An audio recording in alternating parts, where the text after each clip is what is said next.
Hey guys, Revan here.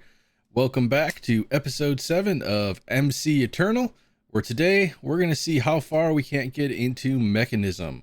So sit back, enjoy the video, and let's see what we can't get done.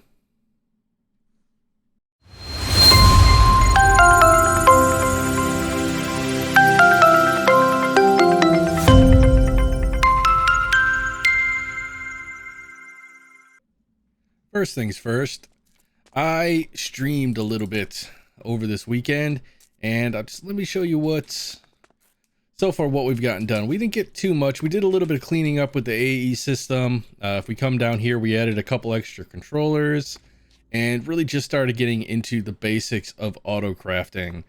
I'm still not 100% if I'm going to get into P2P tunnels. Really don't know if I'm going to need it for this build, but we will see. We also added a few more seeds down in our farm. We automated it, started making a little bit of a wall. So right now we got things like redstone, nether quartz, obsidian, some of the nuclear craft ores, and fluix crystals just kind of running automatically. So we should be a little bit better prepared for a lot of the things that we're going to get into when we start getting into automation. One of the first things that I want to get done, though, before I really concentrate more on that, is getting into Mekanism. Reason being, if I pull up the quest tab here, as you know, I've mentioned this multiple times before, ores are a pain in this pack. I don't feel like mining all the time, so I'm always running out of ores, and there aren't mystical agricultural seeds for everything. Like, there's no seed for osmium. The only place you can get osmium is in the beneath, and the beneath is a very scary and unfriendly place. So what I want to eventually work my way to is the digital miner. That way I can go into the beneath, I can place it down, mine up all of the osmium in a large area, and then move it kind of as I see fit. So in order for us to get there, though, we have to go through quite a decent amount of Mekanism itself. And that is not necessarily a bad thing, because Mekanism does lots of awesome stuff for us. On our way to Mekanism, we will essentially be setting up. I haven't quite decided what I'm going to set up yet, but I'm thinking I'll probably go along the lines of a potato farm, which will produce ethylene, and that should get us roughly like an extra 6,000 RF a tick. Or on my stream, if you watched it, I did build a reactor right here. However, I didn't want to get into scrubbers, mainly because of the fact that it takes a lot of chemical reactors and messing around with the nuclear craft fluids that I just don't have the resources for right now. So what I did, let me just pull up the scrubber real first so I can show you here. So radiation scrubber, it needs borax. In order to get borax, you need to make it in the crystallizer from the borax solution. The borax solution comes from a chemical reaction chamber, which is boric acid and sodium fluoride. Sodium fluoride is obtained from fluoromethane and molten sodium hydroxide. Essentially, it's a rabbit hole here. So I would need probably about 6 or 7 chemical reactors running all at the same time just to get those couple things of borax. So what I did is I kind of cheated it a little bit, and I took the reactor from right here and I put it into a giant compact, or not a giant, but a max size compact cube. So if I grab actually it's in my backpack, my personal shrinking device from Compact Machines, and I click on this block right here, it will take me into what eventually is probably going to be my death, because this place is going to get all of the radiation and eventually expose me to it. But this reactor right now is producing 5,400 RF a tick, and it's running off, just turned it off. It is running off of the base TBU fuel. So what I'm going to do is I'll probably have this running for several days, and then I'll start crafting the next fuel hire, which I believe I have here is going to be the Len 236. So I always butcher these names, but Neptunium 237 and 236, which are byproducts of the TPU fuel. And so I can start producing this, but I don't really want to do it until I have enough of it that I can sustain the reactor for a while. And once I switch over, what I'll probably end up doing is making a smaller compact cube and just tossing in one or two very small, like single cell reactors for the purpose of just running through fuel. But yeah, so that's what we did on stream. It was a good time. So if you're ever looking for me, I stream on Fridays and Saturdays with this whole everything being shut down thing. Those change times have become a little bit more fluid. But yeah, you can find me over at Twitch if you're interested in it. Link down below. Okay, so let's get into Mekanism here. So the first thing, according to the quest, and I always like following this. I like following this quest book mainly because of the fact that if I were to, you know, skip something and make something that hasn't been opened up yet, I will have to remake that item in order to complete the quest. So it's more beneficial for me just to simply make the item itself. But we need metallurgic infusers. Now, for Mekanism, I don't like making just one of the metallurgic infusers, mainly because you're going to need one to produce pretty much quite a few things, but most need one for obsidian to make refined obsidian. You're going to need one to make redstone, and I think one for osmium as well. Those are going to be like the main ones that you're going to be utilizing. So it just makes more sense to have more than one. So to start off with, I think I'm going to start with, if I can afford it, 5 of the metallurgic infusers. We can always take one away a little bit later, and I think 5 is a good place to start for us. So that means we're going to need 10 furnaces, because math, and we should have everything else. Oh, we don't have osmium because we never made it. All right, let me grab some osmium dust, craft it up, and I will be right back. I was able to smelt up all of the osmium that we have. So after I ground it all up and smelted it, we only came out with 3 stacks exactly. It was a few extra, but I didn't grab those just because I like even numbers. Anyways, so we're going to have to be a little bit careful with what we're building here and be mindful of that fact so that we don't have to constantly run to the beneath in order to get more. So let's just grab 5 of these. Oop, we made 6. I just say we got to be careful, and I grabbed too many. Oh well. We will start, since this is going to be kind of like the first thing in the chain, we're going to start right here with them. 5. Now, how do we want to do these? Well, first thing, what I think we should do is come over to our pattern terminal here, and let's make an interface real quick, just so that we can kind of automate some of the stuff that we want to do.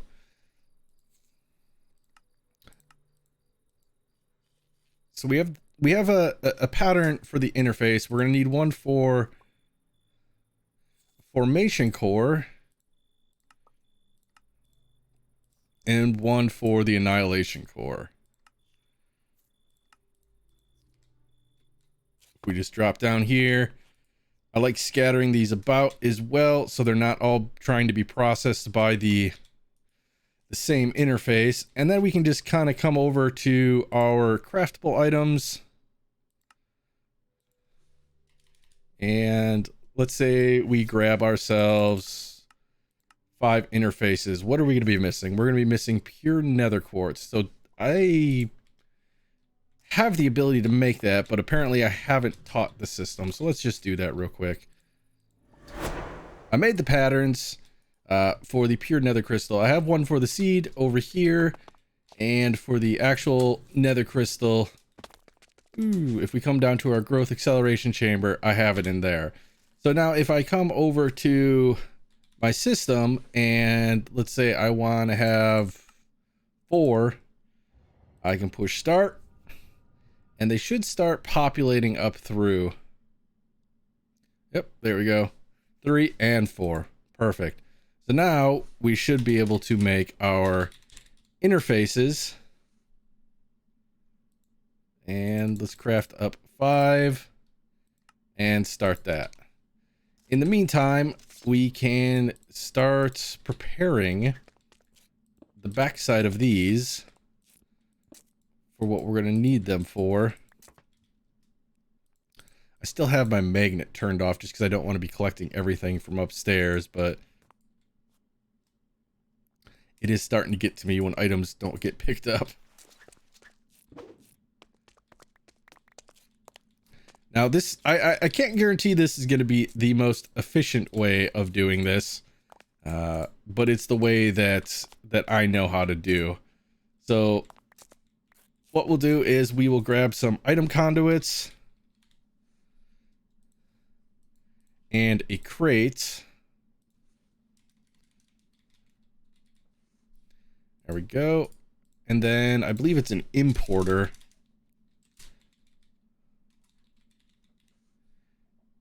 There we go. Import bus. Do we have enough? We do. So what I do for setups like this is I will have a chest or crate down below, the conduits leading into it. Do we have our crescent wrench? We do. And then if I just set all of these to extract always active, and so on down the line. Now I could get a network tool and just copy and paste all of these, but right now we're only working with 5, so it's not that big of a deal. And then we'll set this one to insert, and we can take our import bus and just toss that on there, along with some cables when we get everything set up. So the interfaces will go on top along with cables to each one of the devices, and then a smart cable running from the crates all the way up and over into our room up here. And that will hook up the system so that we can auto craft and at the same time auto import items into the system itself. So are our interfaces done? They are. And we can just toss you guys on here. Do we have...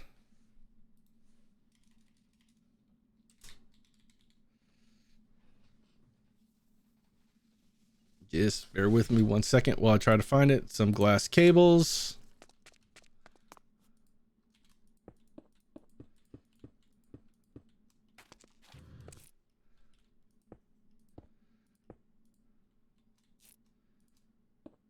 There we go. And then we can come behind the wall. Go up. If we remember to turn on our flight mode.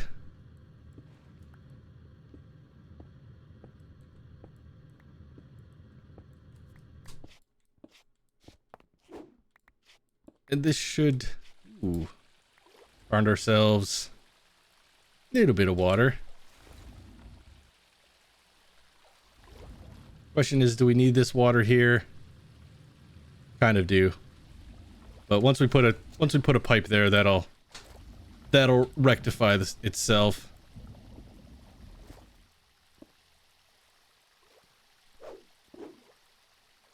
Then it happens if we dig up here. So we can just take our smart cable directly into this one. It only has 1 channel on it right now. We might run into some issues considering the fact that it is going into one that has more. So we might actually have to route this a slightly different way so that we avoid these pipes. We could actually route it up around and then over to this dense cable right there. That's probably what we're going to end up having to do. So grab some smart cables. I know I definitely don't have enough of those, so let's craft us another half a stack and we'll start that process up. In the meantime, we can just grab you there, come around, and I'm going to get all of this cable laid and we'll bring you guys back.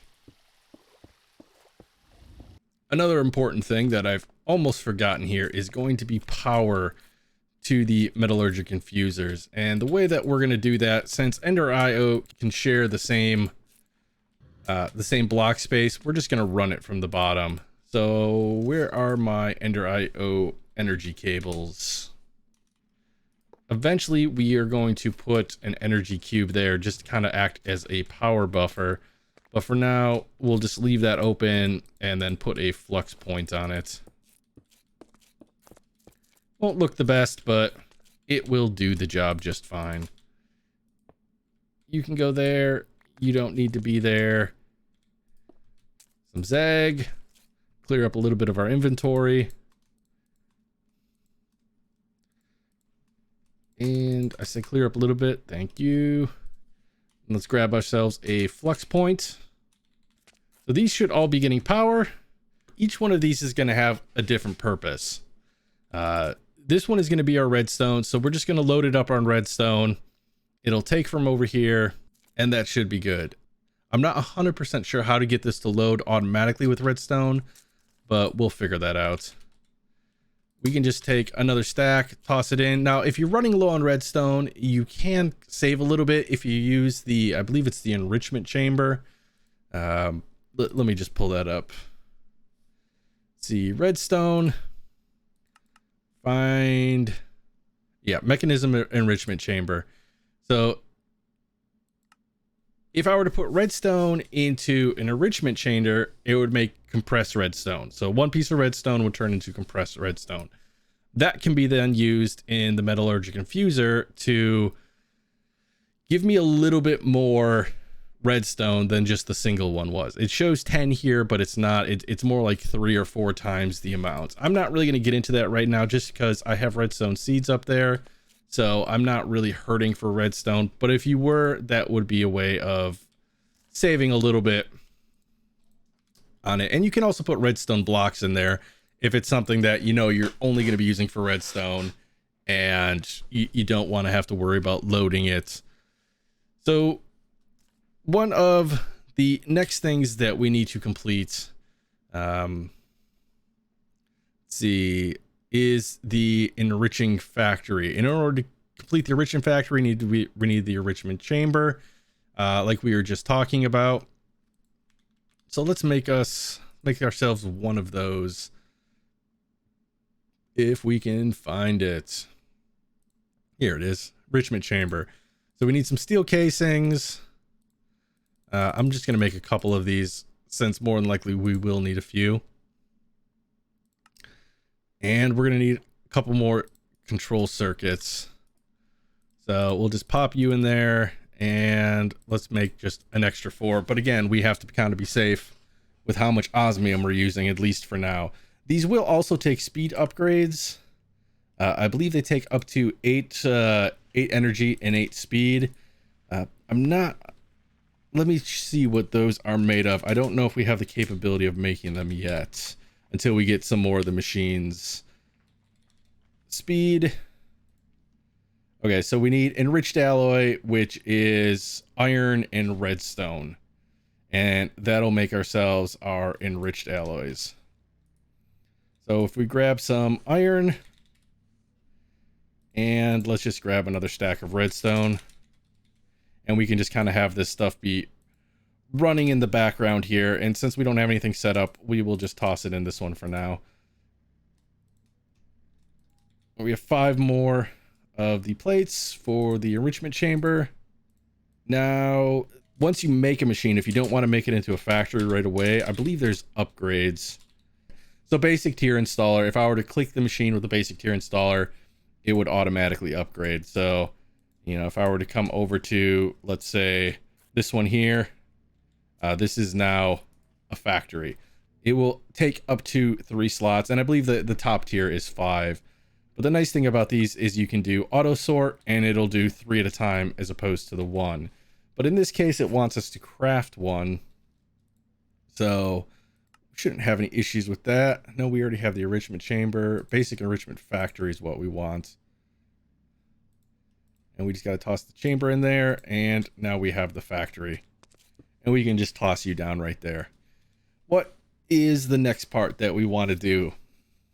So the electrolytic separator, the pressurized reaction chamber, and the biogenerator are things we're going to get into a little bit later, because I want to put those in one of these compact cubes, like I was talking about before. But first, I just want to make sure that we have the basic machines done, so that we don't have to be going back and forth. So crushing factory and osmium compressor are things that we're going to need basic wise. But in order to unlock them, we need to do the separator first. So let's see what that separator, what do we need for this? So we're going to need 5 of the enriched alloys, some pulverized gold, osmium dust, which we no longer have, and enriched alloys. Well, we'll take this. I'm going to run to the beneath real quick to see if I can't find any more osmium. Before I go there, let me see if I can't show you guys a little bit of a trick or hint for when you're actually going to the beneath. Astral Sorcery has something called a cave illuminator, and it's relatively easy to make.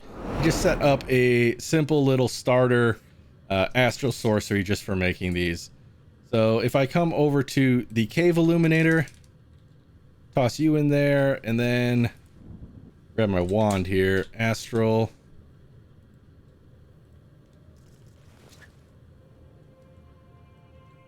We'll just make 2 of them since we have the moonlight. Give me 1 more cave illuminator, and I'll show you what's so good about these, especially for the beneath. We are here in the beneath with lots of strange noises. Sounded like the Gru. So when I first came in, I dug down here. When you spawn in, you might spawn differently. You might spawn somewhere up there or just on a platform out in the open. I kind of spawned inside of a solid structure, so I had to dig down a ways. But I just placed a cave illuminator here, and as you can see, all these little yellowish orbs that are floating around, they're acting as torches. So they lit up this whole area before I ever had to set foot in here. Because in the beneath, darkness is bad. So you see how this is kind of has this yellowishy green type of hue to it. Skeleton down there wants to pick a fight with me. That is darkness out there, and darkness hurts. So if I were to fly into the darkness, it takes a big chunk of my health away. So what you can do with these is kind of come down so where you're actually not in the darkness, make a little path, and just toss one of those down. Back away to your safe spot and let it do its thing. So it will, over time, start dropping torches or these little orbs in an area all around it to include as I'm about to die, you know, the area that you would normally be flying in. So I'm gonna let that do its thing, and then I will be right back. We made it back from the beneath in one piece. We didn't get a whole lot of osmium. We got close to 2 stacks. So what I'm gonna do for now until we get to the crusher is I'm just going to grind up a few so that we can use them for the recipes that we need. And what was it that we were working on again? I believe it was the electrolytic separator. So electrolytic separator, we have what we need for you? We do. And nice. So that should unlock the osmium compressor. What are we going to need to make that? Ooh, we're going to need advanced control circuits. So those are some of the basics. We only need one, right? Do we have enough? Of course not. All right, let's grab the rest of you. Toss you back up into our system just so that we're not losing it. And then let's go back down and make us up a couple more of the basic plates, which was just... Oh, you guys are done. Was just osmium ingots. And now that we have enough, we're just going to toss a whole stack in there, since we will be burning through these, especially as we start getting into some of the higher level, like the ultimates, and especially the energy storage that Mekanism offers, which I can't wait to get into, because as of right now, I think my total energy storage capacity is about 22 million RF, and my jetpack saves 50 million. So yeah, do the math. So we have 2, 3, which should be plenty to, if I put you in here, to make our 2 advanced circuits, which is also a quest. And then the osmium compressor, we're going to need 2 buckets. And we're going to need another steel casing. And we now have our compressor. So which order do I want to put these guys in? Do I really care all that much? I think I'm going to put the rock crusher there first. Okay. So that opens up the basic crushing factory. Now, do I have this saved on my hotbar? Smelter, crusher. Okay, so we need to make the crusher first. And then we're going to need 2 buckets of lava, which we can grab from upstairs. Oh, yeah. Honestly, since I switched over to the coal, this is still all the lava that I collected from, you can't see it over here, but the meteor pit that was in my backyard, and I haven't used anything since, other than for, you know, the crushing recipe, or I shouldn't say the crushing, the basic recipes that I've been using. We're going to need another basic control circuit, so let's go back down. And that's another reason I want to get all of this stuff moved down into the basement eventually. I'm probably going to work on that on my next stream, just so that I don't have to constantly go up and down. And once I get the crusher, I won't actually have to go up there for the sag mill anymore. So toss you, and we get our basic crusher. Now from there, and if you wonder why I keep backing out, just because when you craft something, and if you keep it in your inventory, a lot of times if it's a quest and you don't back out of the ME, it won't actually count. So if I were to, the crusher itself was a quest, and I were just to craft it and then craft the factory, it probably wouldn't count the initial quest. And we'll toss you in there, and now we have a basic crushing factory, which we can just toss right there. Now these machines will hook up to each other as well. So like if I wanted to have a crushing factory and then a smelter next to it, I could push it from the crusher into the smelting factory. So we might get into that once we get all of the machines set up. But for right now, I'm just working on the basics here. So what is our next step? We have to make, before we can even get into the digital miner, which is, like I said, the ultimate goal here, we need to get into atomic alloys, which are going to be refined obsidian dust and reinforced alloys. So the reinforced alloys are diamond dust and enriched alloys. So let's grab us some diamonds. We'll just grab 3 stacks from now. we can toss this in the crusher, and we'll just say auto sort on. Now you guys will also need to get hooked up to power and outputs. So I'm going to get these guys hooked up. I'm going to run through a few more of the basics that we need as far as crushing up some diamond, some obsidian, so we can work on that, the refined obsidian dust to eventually get our way up to the atomic alloy, and then I will bring you guys back. I know I said we'd be right back. However, looking at the time, I'm going to have to call the video there. I hope to see you guys next time, where we get into potato farms and ultimately up to ethanol for more power. So as always, if you haven't done so already, please like the video. It helps out a lot. Subscribe, and I'll see you next time. Stay awesome, guys.